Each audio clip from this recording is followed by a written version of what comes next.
Sa labas na ng kulungan, sasalubungin ng mahigit 150 persons deprived of liberty o PDL ang bagong taon. Kasunod po yan ng pagpapalaya sa kanila ng Bureau of Corrections. Ngayon ang balita si Ian Cruz. Sakto sa pagtatapos ng taon, ang pagtatapos na rin ng sentensya ng 159 na persons deprived of liberty na pinalaya ng Bureau of Corrections, 149 sa kanila nakapiit sa New Bilibid Prison sa Muntinlupa. 8 ang galing sa Davao Prison and Penal Farm at 2 mula sa Correctional Institution for Women sa Mandaluyong.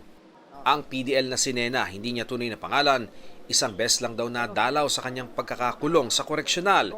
Pero sa kanyang paglaya ngayon, pamilya pa rin ang kanyang nais balikan. Magsisimba po.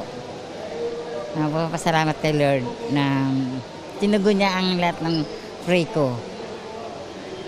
At saka sa pamilya ko, magsasama-sama kami ngayong bagong taon. Mahigit 2 dekada naman ang hinintay ng lalaking PDL na ito mula New Bilibid Prison bago makalaya matapos niyang maging kwalipikado sa Good Conduct Time Allowance. Natitira kong lakas pa, iaalay ko na lang sa mga ko, pero wala na akong balak bumalik dun sa mga dati kong gawain. Instead, babaguhin ko para hindi na ako bumalik uli dito. Mga magulang naman ang nais makasama ng 41 anyos na lalaking nagsabing naging kwalipikado siya sa parole. Babalik ako sa trabaho. Hanap ulit ako ng trabaho para mapagsimula ulit. Ayon sa Bucor, mula November 26 hanggang sa araw na ito, nasa 1,000 PDL na ang pinilaya nila mula sa iba't ibang kulungan sa bansa. This is the first time na umabot na tayo na 1,000 na ang pinapalaya natin buwan-buwan. Kayo yung unang-unang mga nakabiyaya sa ating GCTA. Nasa 7,707 PDLs yan mula Enero ngayong taon. Kaya sa kabuuan, nasa 18,422 PDLs ang bilang na napalaya sa ilalim ni Justice Secretary Jesus Crispin Remulla.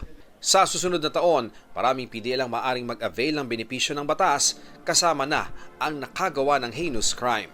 Yung pag-implement po namin nung sa pagpapalaya tungkol sa GCTA, masusi po namin inaano to, no, ini-screen, no, kasi lahat po ito ay mga heinous crimes, ito yung mga nag-benefit sa heinous criminals. At meron naman po tayong additional layer dito na kailangan po dumaan ito sa Secretary of Justice. Ito ang unang balita, Ian Cruz para sa GMA Integrated News. Gusto mo bang mauna sa mga balita? Mag-subscribe na sa GMA Integrated News sa YouTube at tumutok sa unang balita.